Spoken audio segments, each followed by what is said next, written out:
Just wasn't meant to be. Just was not meant to be. All right. What's up, sports fans? This is Jake Waxman from Two Guys Talk Sports. And, well, you've seen me when I'm feeling the thrill of victory, but now you get to see me when have to face the agony of defeat. And right now, I'm facing the music, the agony of defeat. First off, sports fans, don't worry too much about me. I'll be fine. It's just sports. It's life.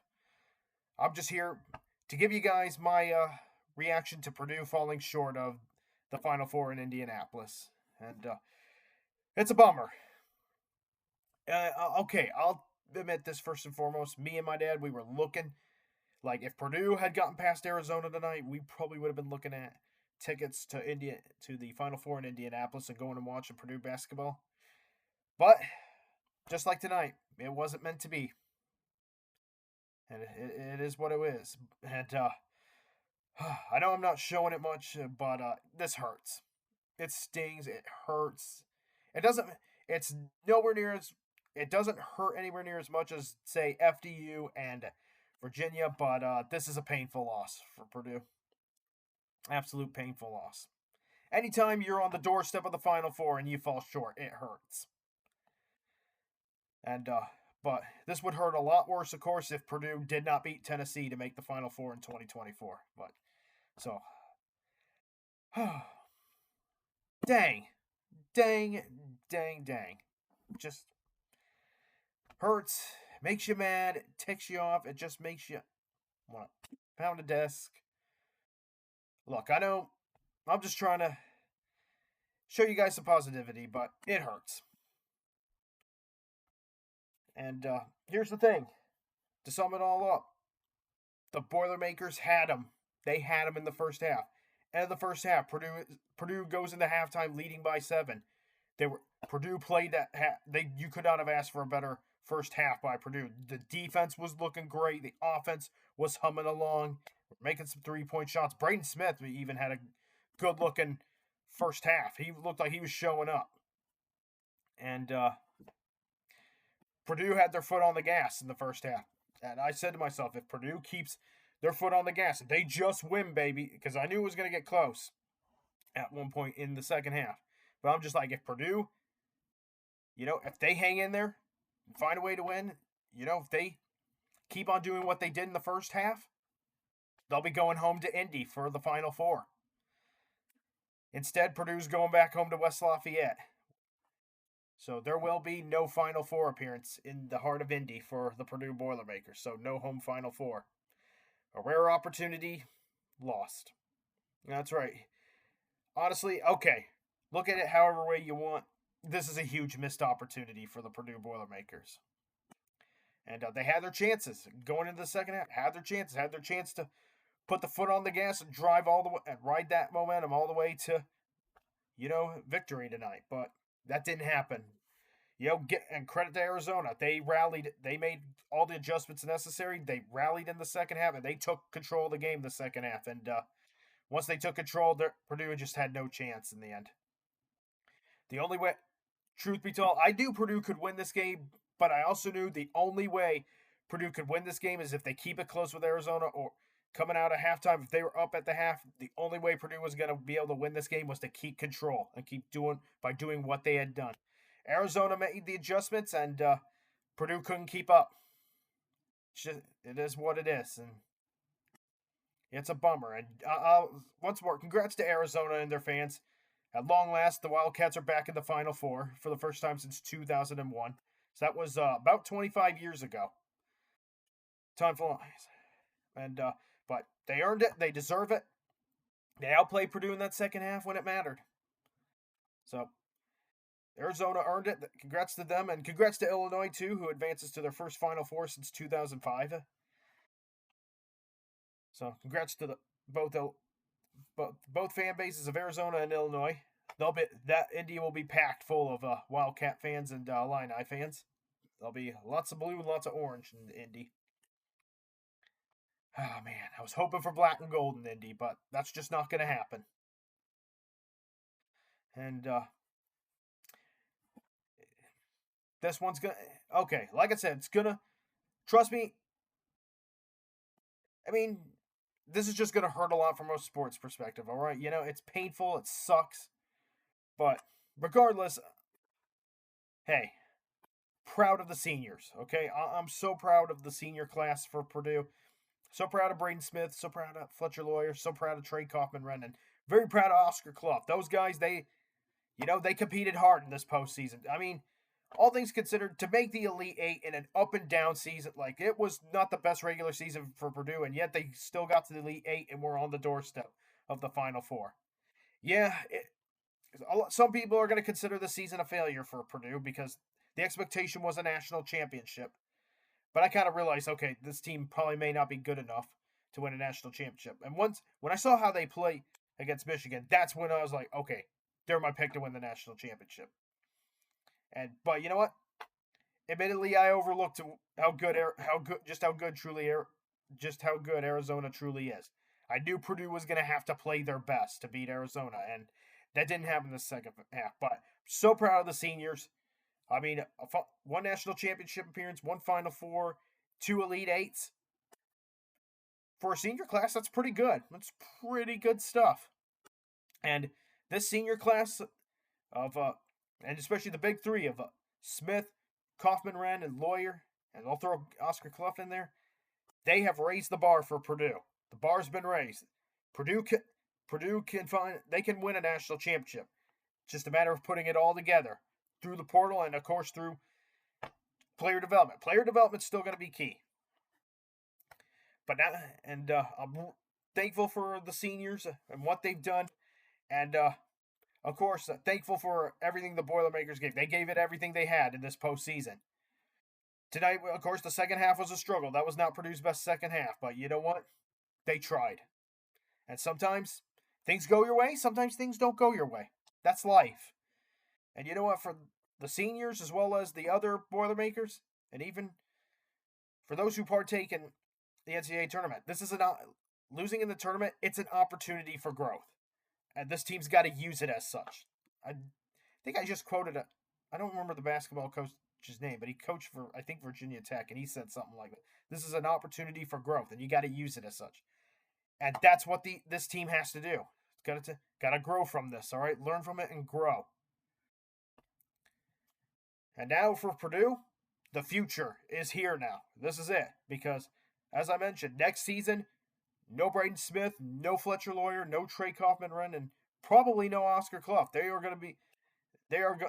have gone pretty much exhausted all their eligibility, and they'll be graduating in April and May.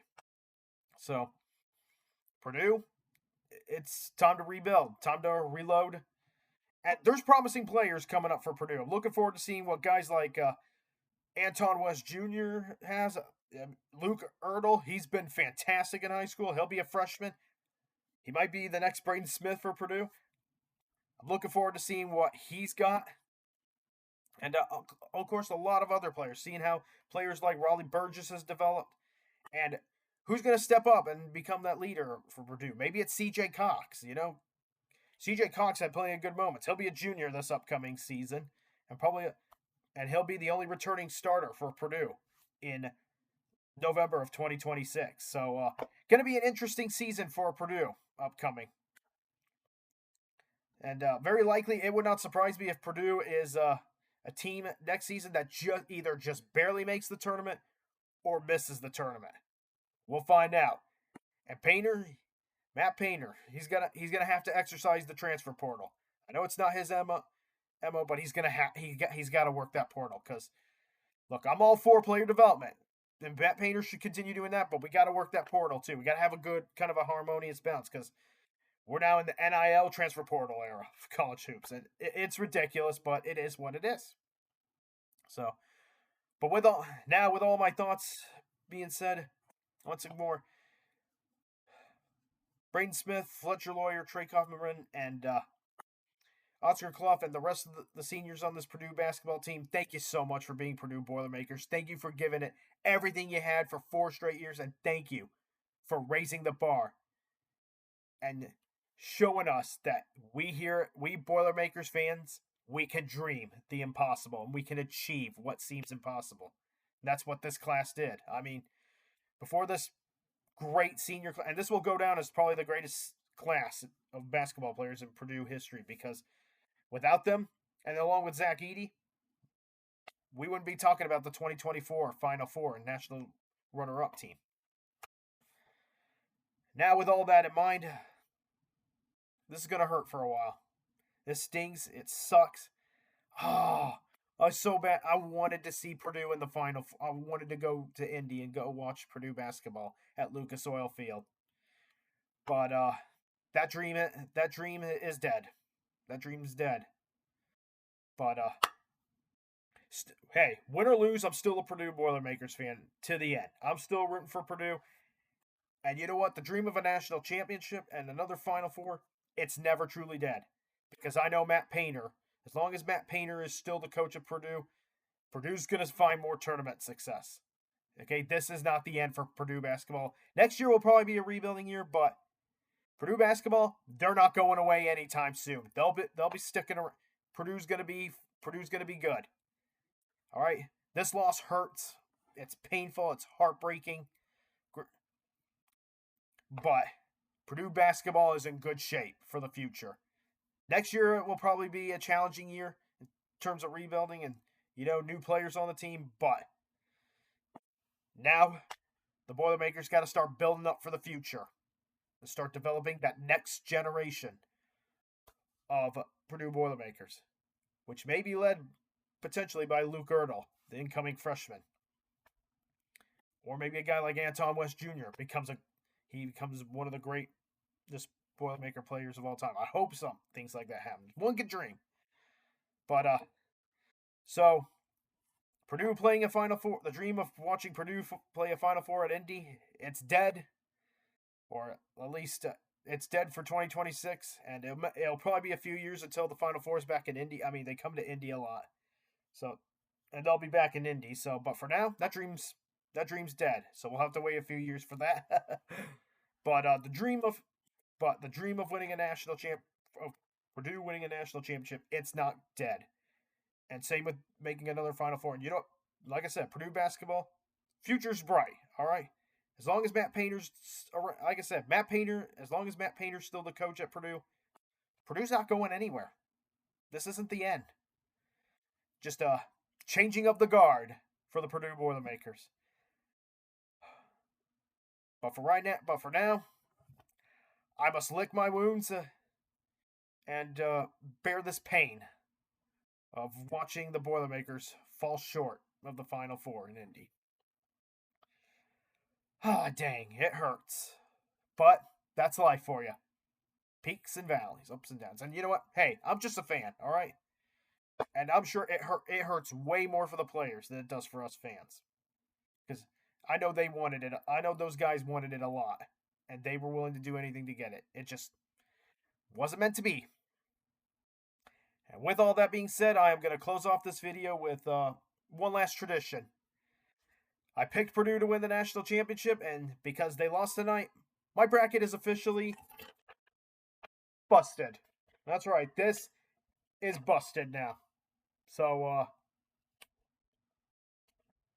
I think sports fans, I think you know what comes next.